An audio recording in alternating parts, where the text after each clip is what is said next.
Hello,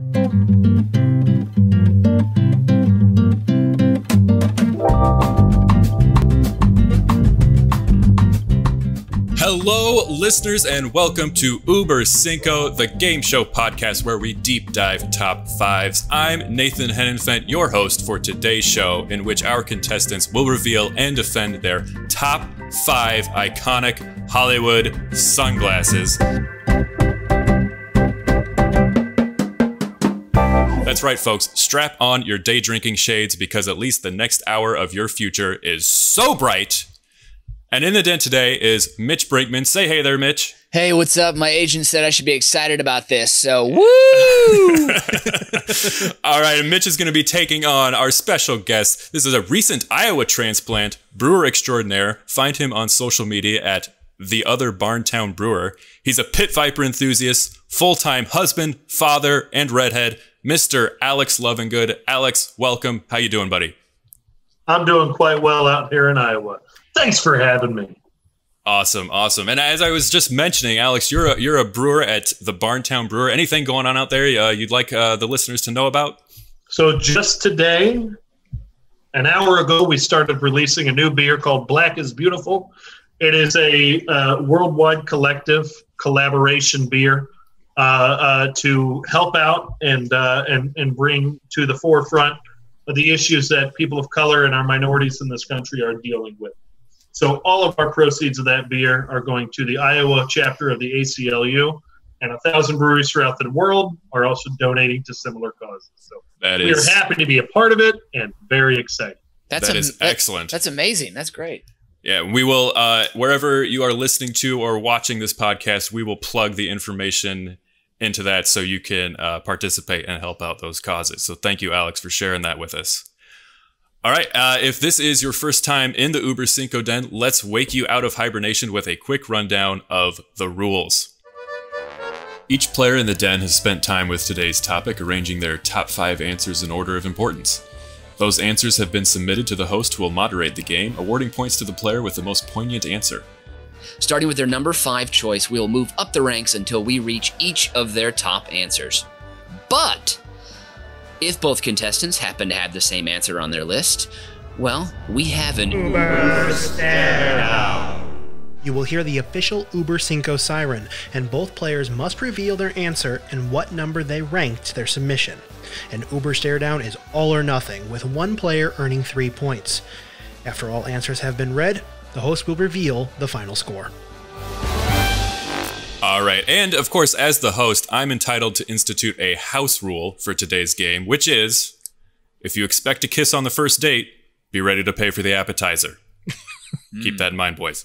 Sure, yes, of course. All right, and a quick reminder, don't forget to stick with us until the end of the show, where I, Nathan Hennefent, will rattle off my Fast 5, the all-time definitive top 5 greatest triangles of all time. Oh my God. That's right. That's right, triangles. Okay, here we go. Let's get the show started. Alex, you are our guest. Give us your opinion on the 5th greatest pair of iconic Hollywood sunglasses. Off you go. So first off, let me say that you guys really do put a lot of work into this, because I've spent the last 7 days manipulating and figuring out this list. But my number 5, and this is going to be the newest iteration, is the blue blocker Aviators worn by Alan in The Hangover. Oh yeah. So these sunglasses are turtle shell colored, kind of like the ones I'm wearing right now, but they're blue blockers, and they're a little bit bigger. This movie came out in 2009, and I guess probably the imagery that is most commonly associated with those sunglasses was when they're standing outside of Caesar's Palace. He's got a little baby strapped to him, and he's wearing those sick ass sunglasses. And they are iconic. And I was wearing blue blocker Aviators for many years before they were cool. Weird plug. But I feel like after that, in 2009, they just blew up all over the place. So and they're sexy. I feel like anybody can wear them. I mean, I'm not the fanciest guy in the world, but if I throw those on with the dress on, or like dress clothes, I'm feeling good. Or I can be in my drab brewing outfit, and I'm looking good too. So number 5, Aviators, the blue blockers from Hangover. So I got to ask you, do you think that Alan, because Alan is a bizarre and eccentric character, do you think he had any strategic reasons for choosing these sunglasses? You know what? I feel like he was probably at the gas station, saw them on the rack, and then he went up there and had somebody else pay for them. You know, kind of one of those like sneak-in maneuvers where you're like, oh, here, I'm getting this soda. You want to pay for that? Oh, also these. Yeah, I feel like there was probably no thought process when he got them. He wore them, and damn, he looks good in them. So, I'm curious, Alex. Now, as you mentioned, you were wearing them before they were cool, and I didn't wear them before they were cool, but my older brother did. I want to plug Andy. Also, he wore trucker hats before Ashton Kutcher found them. But did you wear these after the Hangover, or did you just wear them to like a costume party dressed as Alan, or did you continue to rock them in your everyday life? So, regardless of my large figure and beardedness, I've never dressed as Alan. But I got my first. That's a point. That's a point for you. That's good. That's good. So yeah. The first pair of blue blocker Aviators that I got, I had when I was 18 years old. It was my brother's bachelor party. I got them in Walgreens for $15.99 on our way to Austin, Texas, to go see South by Southwest for his bachelor party. But specifically, we were going to see Cursive. And long story short, we got there. I couldn't get into the venue because I was under 21. They were playing on a back patio. And so we were right next to the fence looking through, saw the whole show.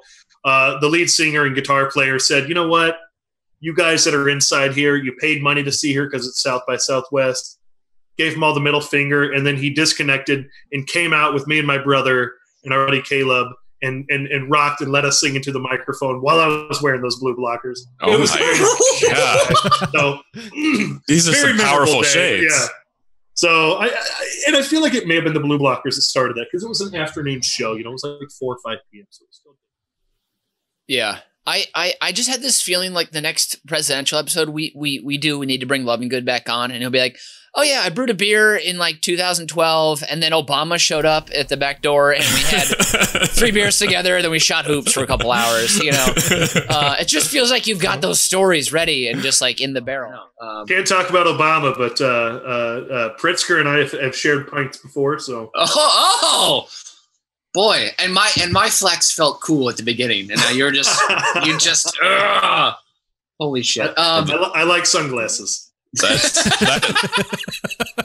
That is an incredibly hot start on many levels. So, Mitch, you've got your work cut out for you here, but toss me your number 5. I'm ready. Yeah. So my number 5 is it starts with I'm calling them Y2 Cool. Okay, spelled with a K. These are the sunglasses from The Matrix. You know, number 1 is Neo, number 2 is Trinity, and then number 3 is Morpheus. And that kind of, I don't have the exact shades, but I think these are pretty close.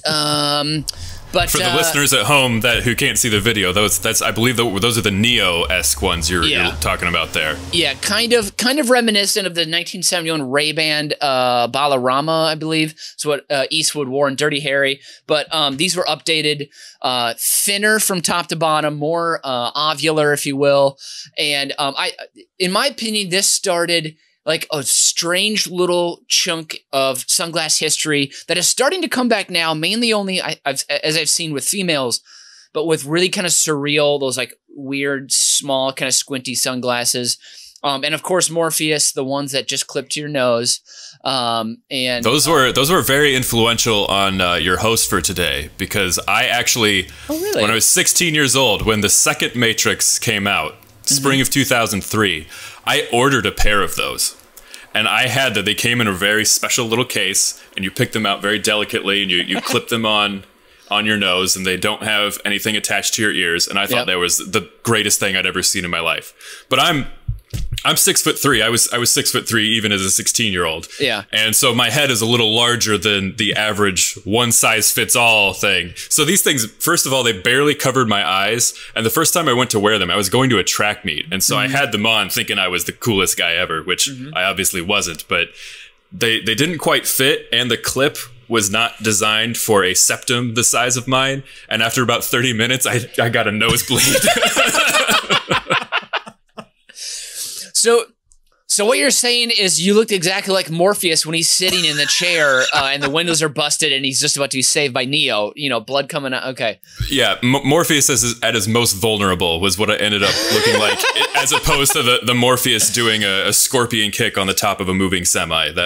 Sure. So yeah. I believe I paid $40 for those, and I wore them maybe twice. $40 adjust for inflation. I think that's like $7.50 now or something. That's an expensive nosebleed. So I had thought about the Morpheus, the clip-on sunglasses, and Sure. so you do a lot of research in these. It seems like, and so I did a little bit of research, and I googled the sunglasses, and they look like those little Benoit balls. You know, like the Kegel exercise balls that jam up there. And so I really thought about it, and I said, I can't do this. I don't want to do this. So I left those out, but good play on that. I will say this I chose because I felt like it hit culture so hard. I feel like everyone started wearing those glasses. I remember even my dad got a pair of those, and he still wears those. So like, Daryl, I apologize when you listen to this, and he will. Throw those out and get yourself some Ray-Ban Club Masters, all right? Dad, that's especially for you, okay?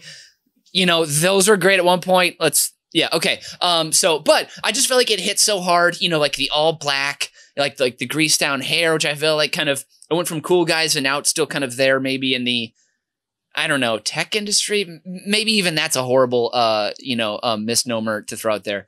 But I just feel like, The Matrix was so damn cool when it came out.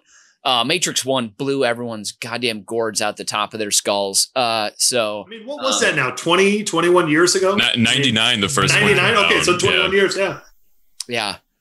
As like a 12-year-old boy at that point, that was, I think with the scene in the subway with the agent and that gunplay and the floating through the air and the circular camera work just was so, you're like, man, I want to do all that, But of course, the whole long black trench coat connotation also, went the other way. It's pretty dark. So I was choosing not to focus on that so much. But let's be honest, that affected culture. So I just want to know, Mitch, would you take red or blue? Which film? I am such a noob that I can't remember which one he took, but I would take the one to go to the Matrix. I'll say that. I wouldn't go back to the cubicle. So I was just gonna. I was sorry to miss Mitch's duster and concealed carry face. Oh, geez. If I ever got abs like Mac, I would go sans shirt duster. That's what I would do. All right. We are off to a flying start here. So, Alex, first of all, I don't think I've ever, other than the Morpheus sunglasses, which I ordered online and was a traumatic experience, I don't think I've ever bought sunglasses not in a gas station. And if I've been able to weasel out of paying them, I have. And also, getting pulled on stage, I think I have no choice but to give you the full 3 points here. But then Mitch just hitting close to home with, in my opinion, the best sunglasses ever, the Morpheus ones. And you're right, the pop culture influence that the sunglasses from the Matrix had, I have to give you 3 points as well. So it's all I can do. It's all I can do. So we'll go on to our number 4s. And Mitch, I'm going to have you start with your number 4, please. Sure. Okay, so my number 4 is based on it's summertime. It's baseball. It's ice cream. It's your best friend. It's people you've known forever. And this comes from the movie The Sandlot, specifically the white cat eye glasses adorning Wendy Peppercorn's face as she watches over the pool. Everyone knows this character.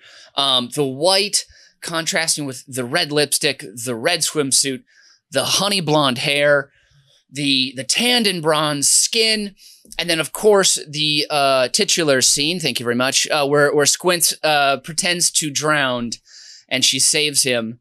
A move so galling, so much cojones that no one would ever do that. And the narrator says, something about, the babes are great, but if anyone actually walked up to us, we would have peed our pants, So that move, no one would ever actually pull that off. No one would ever actually have the balls to do it. So that's why I love this scene, because it kind of remains a fantasy the whole time. And then you hear about Wendy again at the end, of course, when you find out Squints marries her in like the after credit scenes, which, are we really to believe that? Who knows? So Wendy Peppercorn, the all-American, was that late 50s? It was 1962 that film was supposed to take place. 1962, blonde bombshell. But before our eyes were reddened with the assassination of JFK, when the world was still completely pure, when baseball was all that mattered. And the summertime pool. Thank you, Wendy Peppercorn. I applaud you. So that's it for me. That's yeah. I personally like that movie was. This gets a little deep, but yeah, that movie always did feel like, even when you were a kid, like there was another layer to it. Like it was like all a fantasy. It was like, how much of that actually happened, or how much of it was like just these adolescents like, oh, this is what my ideal summer would be like. Mm-hmm. And yeah, I think like she's kind of the center of all of that. And the sunglasses, like they look like something you'd see on like one of the original vintage Barbie dolls that, like the one like my mom still had from her childhood. They're classics. Well, and I think too, I can't remember when Breakfast at Tiffany's came out, but her glasses and Hepburn's glasses were kind of cat eye. So I'm assuming that was like obviously a reference to that, even though this story took place before, whatever. But yeah, so. And I feel like today, the hit out today is the day that they would have gone to the pool. So.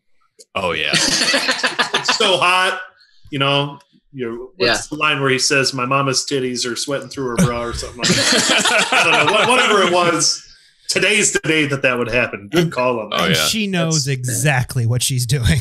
Yes, she does. All right. Well, that is. Oh boy, this might be our highest scoring episode so far. So far, I'm loving all of these. Alex, why don't you lay your number 4 down on the table and let us know? All right, it's the fall of 1994. A young Alex is about to turn 8 years old, 7 years old if my math is correct, and and Leon the Professional comes in. Oh.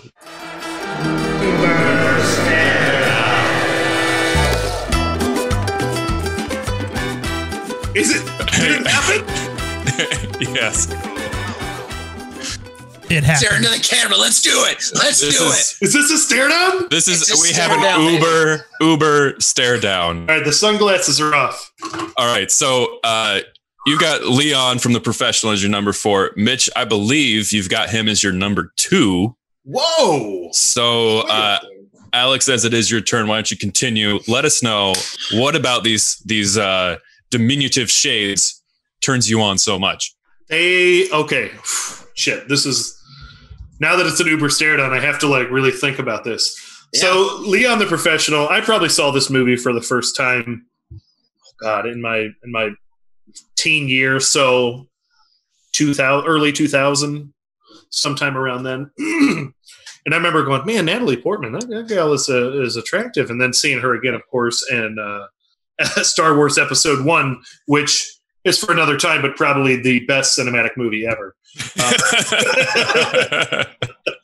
But no, Leon the Professional, they are just so iconic. That movie shot of him with the circle sunglasses on. I mean, in The Art of the Kill, Leon is the best. He looks good. It's got a young Natalie Portman in there who's, she's like, I want you to avenge my brother's death.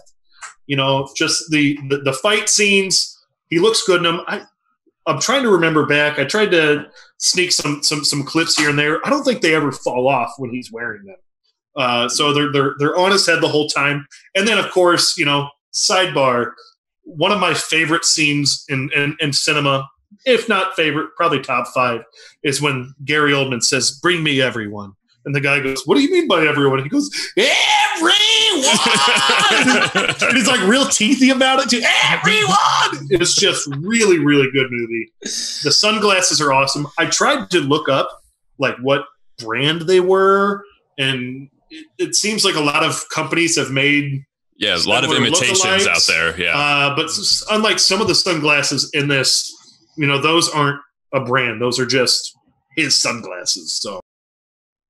All right, Mitch, your riposte, please. Yes, I will say there a lot of the sunglasses on my list. Looking them up, of course, because I considered the dude, but I don't think he made as wide of a cultural impact as the other ones on my list. But there are a lot of French companies that make a lot of these sunglasses I found, and these the ones that Leon wears, which it's interesting. My whole life I pronounced that Leon, which was wrong when I found that out 3 days ago.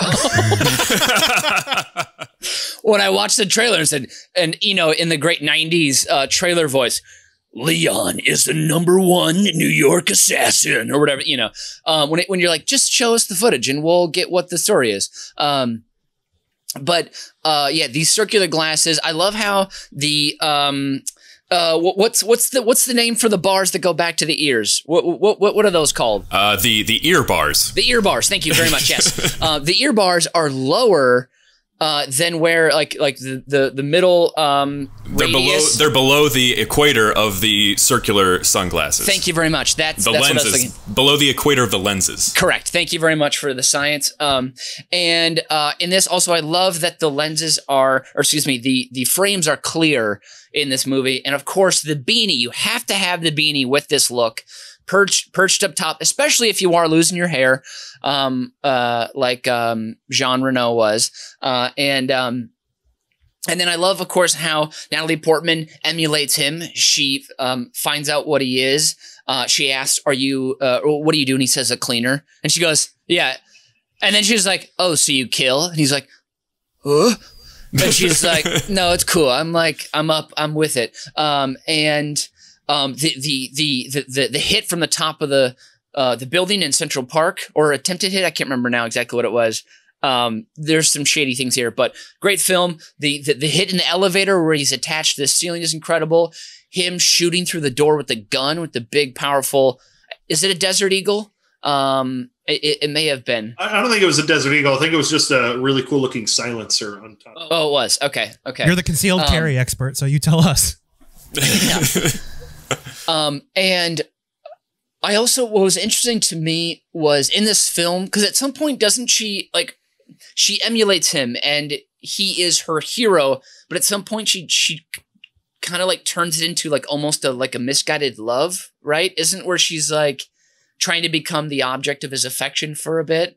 And there's some uncomfortable parts of this movie for sure. Yeah, but he always makes the correct decision as this as put upon father figure, which I really enjoy, and he truly learns to live for someone else, which is the whole point of the film, and just his ingenuity in fighting that entire SWAT team is something that I really loved, and of course I love that this style, and I don't know enough because I wasn't aware enough at that point in the 90s, but this style has lived on in art communities throughout New York, especially Brooklyn. I know my brother dressed like Leon the Professional for sure.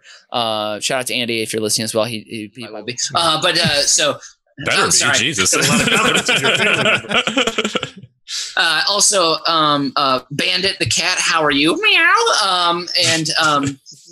But yeah, so I think this look has lived on and continues to influence people. And I think also Mahershala Ali has a character in a recent film, or perhaps a Netflix series, that had this sort of like specific dress as well, the circular shades with the little beanie. So I think that's all I have for that. All right. I will say, sorry to interrupt, the hipster community of Chicago, LA, and New York were very, very grateful for Leon's look in this. So thank you for pointing that out too. Yeah.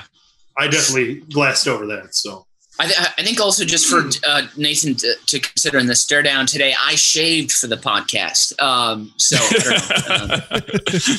I think, I was talking to Alex yesterday on Zoom, and his beard was about 4 feet longer than it is now. So he might have done more work than you. Okay. So after debating this within the dark recesses of my mind for a long time, I think, Mitch, you edged it out by a hair there by mentioning the how the hipster communities did latch onto this, and you still find these sunglasses out there. And this movie's what, 26 years old now. So Mitch, you're going to win 3 American points for this Uber stare down. And as the winner of the Uber stare down, I'm going to have you go next for your number 3. Thank you very much. So this one, I'm calling, this is my carefree and fancy pick. And this is, although not a lot of screen time in the film, I think that this character brings like a way of life and a spirit that people latched onto. And that is the Ray-Ban Club Masters that Ferris Bueller wore in Ferris Bueller's Day Off. And I have a pair right here. Oh, look at those. Those are nice. oh yeah. That's right. We have another Uber stare down. So Mitch, you had it at number 3, and Alex. So this is the Uber stare down of stare downs. Alex also number 3. Okay, wow. Hell yeah!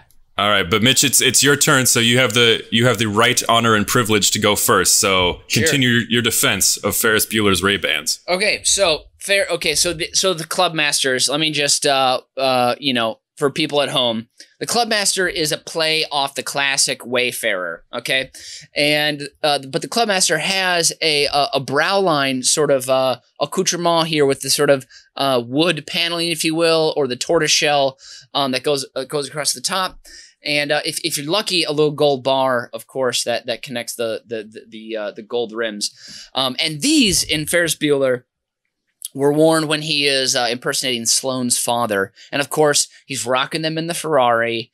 It's the 1961 is it GT California, I believe is what it is, and it is the start to a beautiful day. No one on this podcast should mention the timeline because, of course, it's absolute banana insanity. But they're on Lakeshore Drive. He somehow has a black beret on. They don't explain that. I love that. He's just like, I'm gonna wear a black beret right now. He's taking his hands off the wheels. Cameron's freaking out. Of course, everyone's got shades on. But this is this energy though is just like the world. I've got the world by the tail. I can do whatever I want. Today is my day. Like, even if they're askew like that, you're like, this is still good. I'm still having fun. Do you think he made a conscious choice at these, or were they just laying around somewhere? Well, now, if you notice in the Ferrari scene on Lakeshore Drive, he's got the Club Masters. Sloane has like a fuller, rounder version of Wayfarers. And then Cameron has like a rounded sunglass. And so I think this is a leader's choice. This is something that someone will wear who wants to have fun, but also perhaps evoke an older generation. So in this case, his father, a businessman, a proper, capitalist, if you will. And so I think that was a conscious choice. And also, it's fun on the bottom, but it's business on top of it with the tortoise shell. Of course, I feel like you have to mention the collateral cool in this movie too. The scene where his father's in the taxi and Sloane flirts with him, which you would think maybe the father would have recognized what his son's girlfriend looks like, but they don't explain that, of course. And always a little bit of troubling underage female, older male sexuality, as we have in a lot of 80s films. And of course, us living in Chicago, Ferris is the patron saint of Chicago, the patron saint of the day out, the patron saint of a good time. So, Alex, what do you have to say? I just want to thank Mitch for doing most of the work that I needed to do. So I also chose Ferris Bueller's Day Off. I also chose a pair of Ray-Bans, but I chose the Wayfarers, which were donned by Sloane Peterson herself. Mm-hmm. So Sloane is, what's she, probably a junior in high school at this point, 17 years old. Mm-hmm. Absolutely gorgeous, played by Mia Sara, which is, I don't know what else she had back then, but, gorgeous gal. She is, so first off, she gets called into the office, Sloane. Your grandfather's died. She right away, without even knowing what was going on, played along with that, and then was standing on that front step with Principal What's-His-Face there. Help me out here, boys. Ed. What's his name? Ed. Ed. Oh boy, Ed. Come on, guys. Whatever. Principal Ed. And she's standing there, and there is that super iconic scene which Mitch mentioned. You got Ferris standing next to that beautiful car with the Bushmasters, whatever they're called, those peasant sunglasses. Ed Rooney was wearing. Ed Rooney, yes. Right. Wearing those peasant sunglasses, and then you have. Did he have the flip ones? He had the flip ones at some point. Yeah. Like the worst sunglasses. Yes. The all-time worst movie sunglasses. And he stands there, and then she walks down and she embraces her father, her boyfriend, in a loving kiss. And Rooney is just so blown away. But those scenes when they're in the car driving down Lakeshore, she's got those beautiful Wayfarers on. She's got that fringe white leather jacket that's just blowing in the wind. When they're out of Chez, what's the restaurant?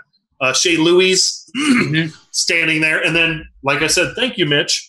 The very, very memorable scene where she flirts and does to Ferris's dad. Oh God, she gets the engine roaring. She looks, and might I say, those are arguably the most iconic sunglasses in the world of sunglasses. Ray-Bans in particular, but the Wayfarers, and she just wears them so well. They're at a Cubs game, and goddamn guys, they're in a scene. They're at a pool. Whose pool are they at?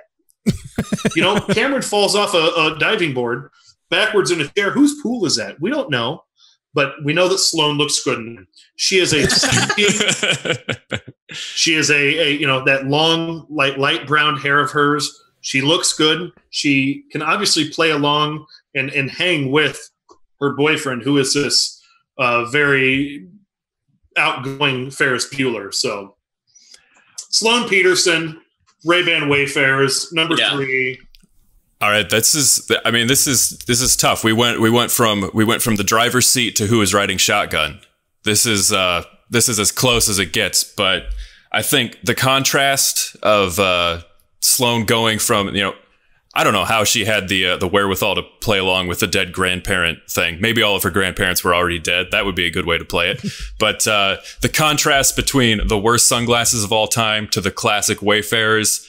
Alex, I'm going to give you 3 points for this round. 3 big points. That's two double birds right there. I also just want to comment here. Is Ferris Bueller the most terrifying friend to have? Or is he the best friend to have? You can't be both. Well, I'm just curious because I know I've had friends like that before who truly feel like the world can't touch them. White privilege. And and it's scary sometimes to go about the world with them because they just sort of create these messes or these beautiful, terrifying structures and let them fall behind them. And then you're left picking up the mess. I don't know. I think the majority of us want to be Ferris, but most of us are Camerons.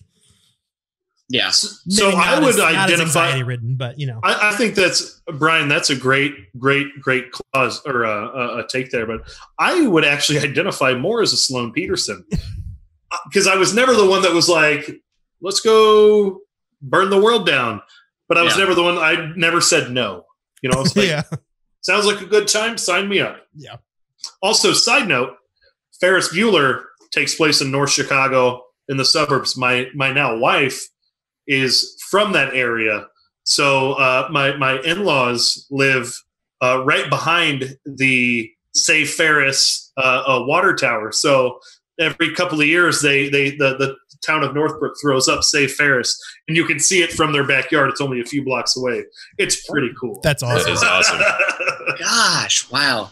Now, okay, also, I'm just saying, okay, so they did the restaurant, art museum, Cubs game.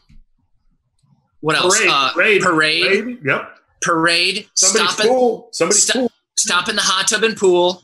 and then got home by what, 5:30? Back then, yeah, it had to have been 5:30. And Sloan could have gone to school. High school starts at what, 7:30, 7:45? So she's in class for maybe 1 or 2. Okay. So you're saying, so you're doing the museum and lunch before the Cubs game at 1. You're not staying for the whole Cubs game, probably, right? No, you're doing an inning or 2. Yeah. But then they're from Wrigleyville all the way to downtown on what's that, Roosevelt or whatever that road is right in front of the city center right there. Oh, yeah, Dearborn. Yeah. Or Randolph. Well, it's a sci-fi movie because Chicago traffic doesn't allow you to do all of this without like if you're driving a TARDIS or something. And that's we left that out completely. The car parker guys take it to the south side and are jumping hills. That's true. No. Also, where'd they get all the money from for all this? Well, they're North Shore. They're North Shore kids. Never mind. That's what my wife grew up with. Hey, Nathan, remember earlier when Mitch said don't mention the timeline and then he continued to break it down for us entirely? Hey, I already got the 3 points. Brian, you know why that is? Because I'm Ferris and I like to break all the rules. All right. Oh, there we go. All right, let's see. So, Mitch, we've covered your number 2. So, for number 2, that leaves it to you, Alex. Take it away. What? No, hold on. Quick question. So, Alex, does it break down correctly? If we had two Uber stare downs, then we each have 1-0 right on our list, correct? Okay. So it's still okay. I just want to make sure that everything's above board and we're playing the game correctly. You're not getting screwed, Mitch. You're not getting screwed. the score is I believe 6 to 6. 6 to 6. I don't know. It's written down somewhere. Yeah. No, he gave Wendy peppercorn. I did. Okay, we're good. Never mind then. All right, so my number 2. This one really means a lot to me. And there's a side note with Mitch is involved in this one later. I went the yellow tinted Aviators, Big Lebowski, Walter Sobchak. Arguably, is there an Uber soda? I'm waiting for it. There's not. There's not one. Zing. Walter Sobchak, guys. He's a Vietnam War vet, right? He is a roller, and he is a badass. This man is rocking these sunglasses. He's got the vest on that only a cinematographer wears, to hang their shit off of. And he's wearing the brown shorts, and he just looks good the entire time. This man he sticks to his guns. He is 100. I mean, he would 100% be a Trump supporter, which probably can't get behind that. I don't know. Maybe not, but that's for another discussion. But whoa. Walter Sobchak, these sunglasses mean a lot to me. About 10 years ago, God, this was probably 2012, I dressed up as Walter Sobchak for Halloween. And then I went to a house party at Mitch, one of your ex-girlfriend's house. Sorry to bring that up. And we partied into the night. Yeah. As me looking like in a very epic Walter Sobchak. But those sunglasses, guys, they look good. He could hit the shooting range. He can wear them at nighttime when he's bowling. He can wear them when he's out driving, throwing a briefcase full of dirty underwear out to the people. Well, there's 2 key elements to these sunglasses that I think we can deduce from all of this, which is transition lenses, prescription. Oh God, yeah. Yeah. And when he goes into the writer's house, how are you today, sir? He's wearing them as he's beating a car. This is what happens when you find a stranger in the Alps. I don't know if this is or not. So do you want to explain that one, Alex? Go ahead and explain. I mean, if you've seen The Big Lebowski, arguably, I've spent the last year, side note, trying to figure out my collective top 10 favorite movies ever. I've gotten the top 4 completely solid. Still trying to figure it out, but Big Lebowski's in the top 10. The unedited version, the movie version, is he's beating the car and he goes, "This is what happens when you fuck a stranger in the ass." Yeah. But if you ever see it on TV, whenever you see it on TV, it is arguably even better when he's beating the car, saying, "This is what happens when you find a stranger in the Alps." and I know Nathan and Mitch, we've watched this movie together. More than once. There had to have been many times that we've watched this together with a Mr. Steve Moore involved as well. My theory on the Find a Stranger in the Alps is that because most times when they edit it, they try to make it sound something with the same meaning a little bit. I think they went to the Coen brothers and they were like, all right, we're just going to throw this completely out of left field. Doesn't make any sense.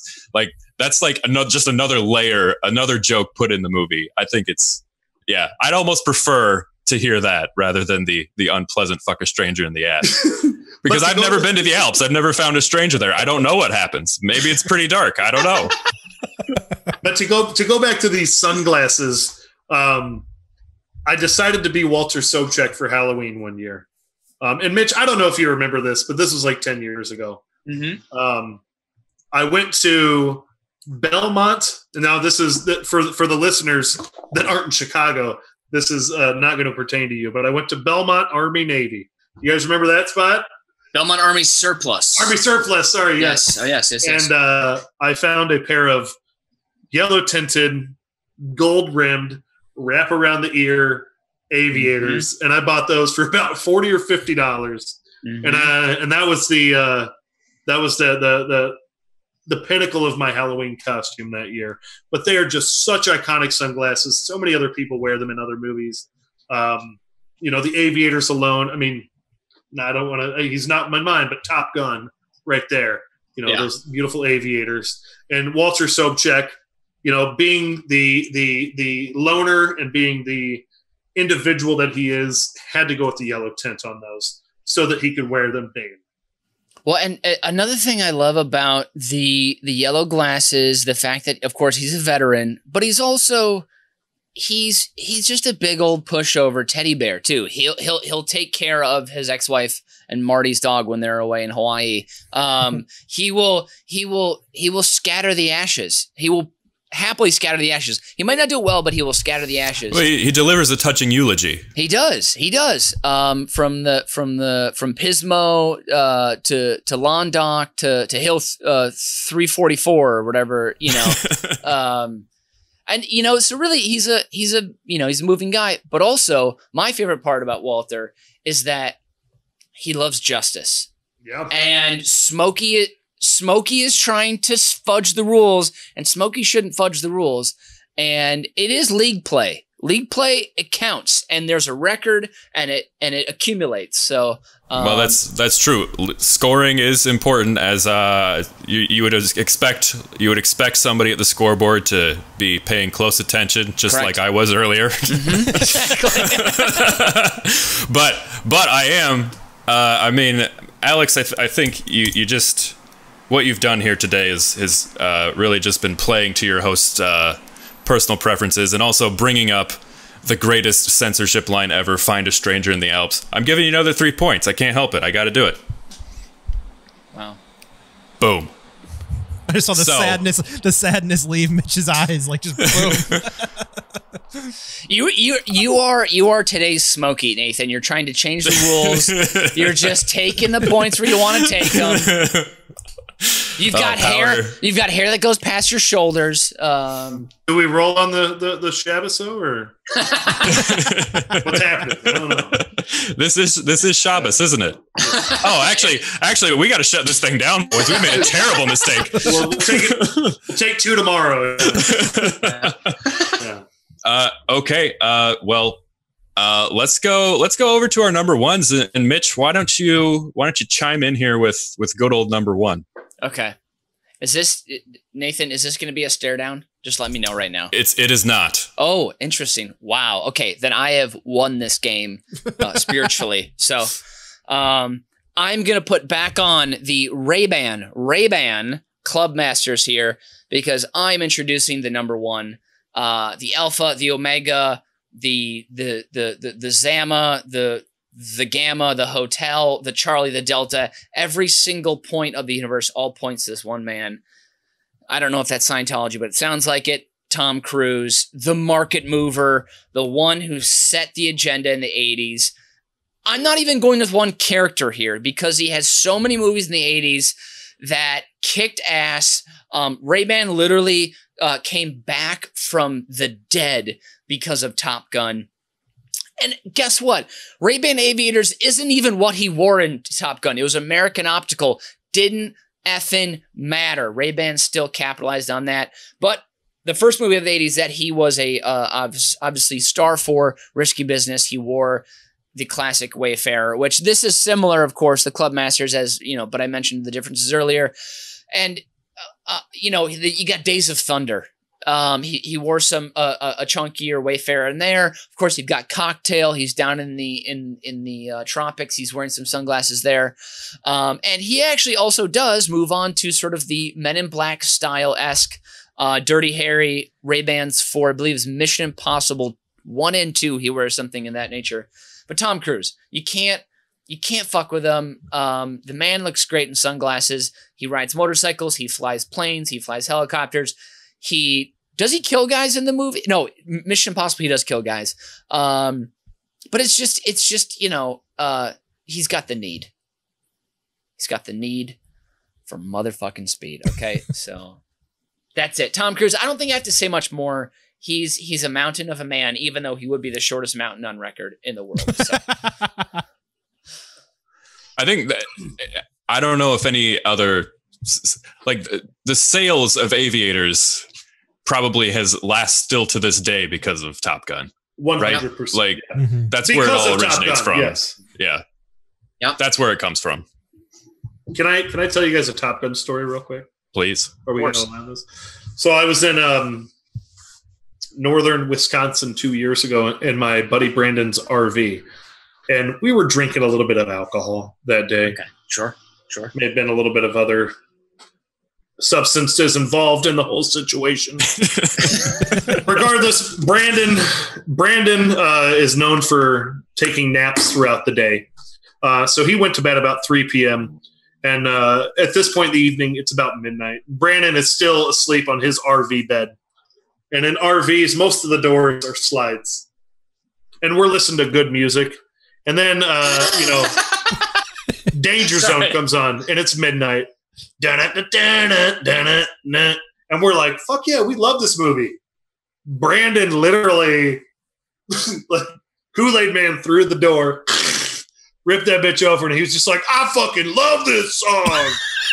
And we were just like, yeah. And for some reason, I did have a pair of Aviators, so I threw those on. He owns a pair, and we wore Aviators for the rest of the night. So, oh my God. Top Gun and Tom Cruise himself, that was him. So kudos to you on that one, man. Thank you. And you know, in like a weird fantasy world, who doesn't want to play volleyball with their buddies and everyone looks that good? You know, like everyone's just torn up from the floor up. So, yeah. Also, they're coming out with a sequel to that this summer. Well, not thanks to COVID, but you know, like I said previously, guys, I've spent the last year, and this is a lot of work, trying to figure out my top 10 all-time favorite movies, and I've gotten a definitive list of the top 4. Number 1 is Apollo 13. Number 2, yeah, right. Number 2, October Sky. Right on. Right. Number 3, Catch Me If You Can. Great. Right. Number 4, and here we go, guys. Number 4, we're looking the 1970s. All right. Rolling Stone is one of the largest magazines out there. You have a up-and-coming band, Stillwater, that is trying to go across the nation. They are trying to make something of themselves. And then you have one, Miss Penny Lane, and her beautiful round lens, blue-tinted sunglasses, who just holds that band together throughout the entire tour, and just, goddamn, does she look good doing it. So my number 1, top iconic sunglasses in Hollywood, and my number 4 top movie ever is Miss Penny Lane in Almost Famous. This is also these sunglasses are featured on the movie poster. This is the cover of the movie. Yep. Yeah. That's Kate Hudson at what, 20 years old, maybe younger. Whew. She looks good. And she's wearing these the entire time. She's helping this young aspiring writer fit into the entire show and into the entire group, rather. And she's bringing him along. She's being nice to him. And there's a love story in there. For her and Russell, there's that little love story, but he's married. And they're both super underage. There's that whole weird part, too. But God damn it. And at the end, Russell calls Penny Lane and he's like, hey, I need to come see you. And she's like, yeah, dude, no problem. Here's my address. Sends him to the house. It's just, hey, it's a great movie. She looks good in it. Those sunglasses are just iconic. And I can't say, and I will be honest here, I don't know if the world's changed because of these sunglasses. But you asked for my top 5, and God damn it, that's number 1. Well, I think the reason they're on the cover is that she is the central character. The movie is a love story, but it's not a love story between her and William or her and Russell. It's a bromance between William and Russell who both just love the music, but she's the one who sees it all for what it is and brings the pieces together. Oh boy. Well, as you know, as Alex knows, Almost Famous, also in my top 5 movies. Hold on. Stop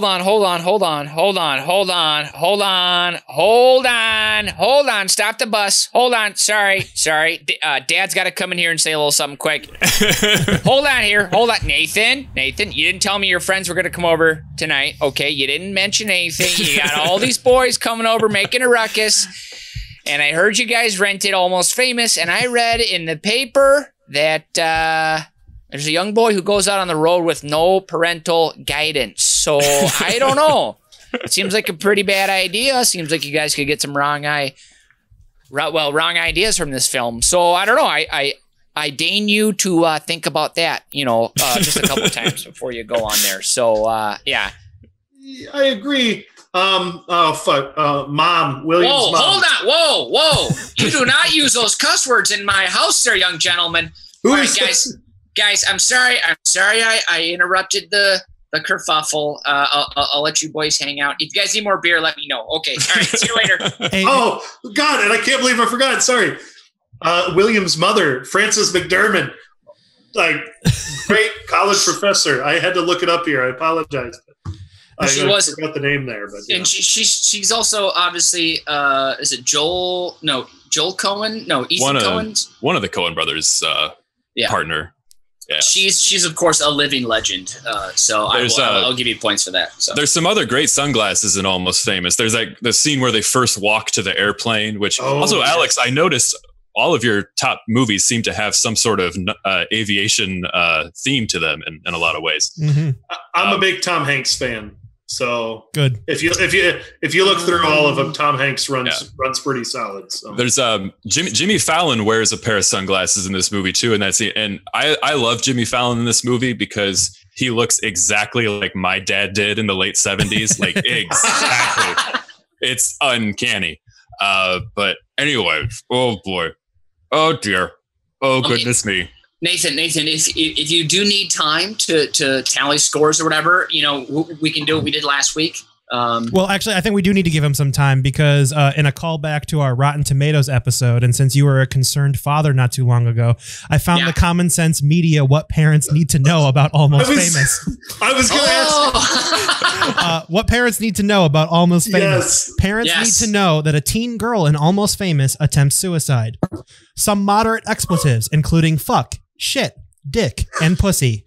These rock musicians on the road in the 1970s engage in all the bad behavior you might expect: drinking, casual sex, drugs. But the behavior is never glorified and is shown to be self-destructive. The lead character loses his virginity to a trio of bored girls. Brief partial nudity, parentheses, bare breasts.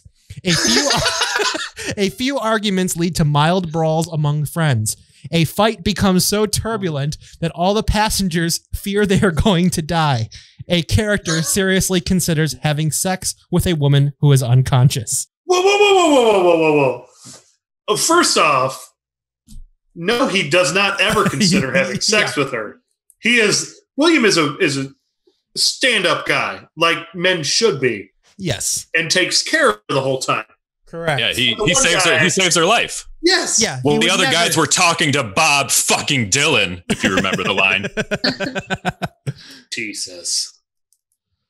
Is that I have a major fear of flying, and that scene when the plane is about to go down and they're all telling truths really fucking gets me every time. So are you afraid of crashing and dying, or are you afraid of telling the truth? Oh, look at the time. What's your first plain truth? Oh gosh. You can lie here. All right, I'm going to bail you out, Alex, and I'm going to reveal some scores for this last round. Oh, thank God. Okay. And boy, this was tough because Almost Famous is in my top 5 movies as well. I love those sunglasses. I think, but I've got to go head to head here. This is who's battling for the number one. And Mitch, like we were saying, the Tom Cruise Top Gun sunglasses, they've lasted through the ages. People wear them today, both ironically and unironically, because of Top Gun. So I'm going to give Mitch 3 points. I'm going to give Alex 2. As much as it pains me, and that's going to give our final score of Mitch 12, Alex 11. Oh, son of a bitch! Congratulations, Mitch. Congratulations, Mitchell. Thank you for bestowing this honor upon me, and I will take it upon myself to continue to improve the world. I'm very happy for you. That was wonderful. God damn it.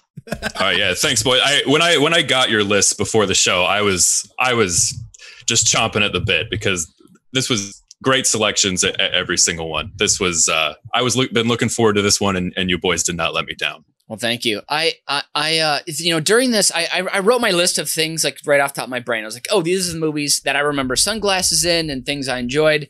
And then, of course, went to Google to see other iconic things and saw the original Thomas Crown Affair and Steve McQueen and those glasses he wore, which are very, very cool. My God, I'm going to get a pair if I can afford them. But I went and watched the trailer. Him in the 70s, he didn't look healthy. He looked just like splotchy and like he had been just drinking cigarettes and smoking booze. So,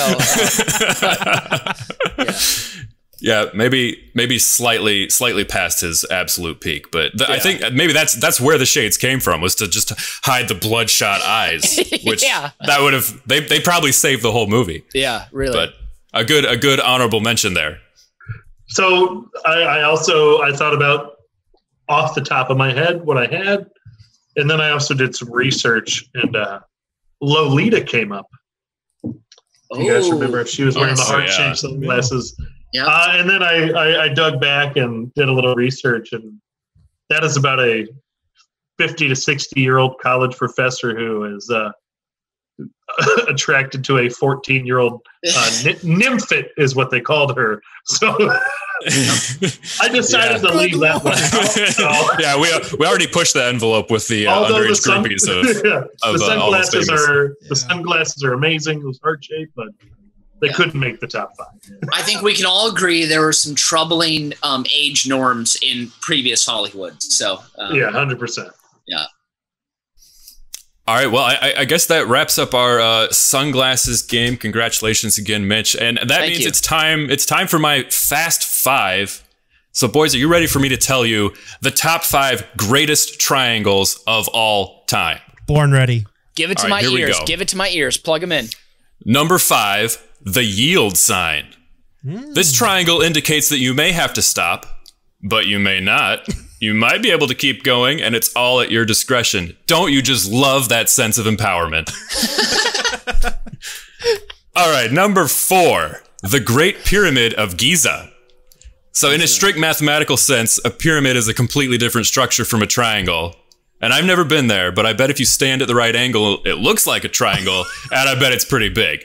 So cool. All right. Number 3, the triangle offense. The Chicago Bulls won 6 championships running assistant coach Tex Winter's innovative triangle offense, including a complex series of variants based on matchups and player positioning, and ultimately forced Michael Jordan to share the ball with his teammates, making the Bulls an unstoppable force. I have no joke here. The Bulls were just fucking awesome. All right, number 2, the Bermuda Triangle. This mysterious area in the western Atlantic Ocean is said to be the location of the disappearance of a number of ships and aircraft. Several explanations have been offered. Is this a hotbed of paranormal or alien activity where supernatural or extraterrestrial entities prey on hapless vessels? Is this above the site of the lost city of Atlantis, and remnants of the forces that destroyed that fabled city have led countless craft to their doom? Are there electromagnetic anomalies that disrupt the compasses and navigational equipment of these poor seafarers? Or is it perfectly plausible that a 1.5 million square area of the Atlantic Ocean that has countless shipping lanes and air traffic routes that happens to be prone to tropical storms is a logical place for accidents to happen, and all of the above is nonsensical conspiracy theory is bullshit? I guess we'll never know. I could see Mitch's heart breaking on that one. Well, I actually just read last week Ted Cruz's dad has a cabin in the Bermuda Triangle. I don't know if it's connected. I don't know, but all right. Number 1, the Love Triangle. Ooh. Yeah, I've never experienced one of these. The Love Triangle. I feel like Nathan has some stories. The Love Triangle has provided endless hours of entertainment. Think Jim, Pam, and Roy from The Office, Angel, Buffy, and Spike from Buffy, Dawson, Joey, and Pacey, Kate, Jack, and Sawyer from Lost. Go to ancient history. You've got Julius Caesar, Cleopatra, and Mark Antony. Or in the NBA, Shaquille O'Neal, Kobe Bryant, and Phil Jackson. This timeless trope is an easy narrative to fall back on and propel any series to the top of the ratings. And while you may feel an unpleasant entanglement when you first encounter such a geometric proposition in your personal life, just you wait. You'll be harking back for the simple days of yore of the Love Triangle after your hot mess of romantic endeavors devolve into the complex web of the Love Hexagon. Not that I would know. All right. That's it. That's this week's edition of Uber Cinco. Joining me from Wrigleyville has been Mitch Brinkman. And out in Des Moines, Iowa has been Alex Lovinggood. And running things from the studio, from UBK Studios, from the den itself is Brian Ernst. And I have been Nathan Hennefent. And as BizBear always says, may you find ample parking in inclement weather. Auf Wiedersehen and adios.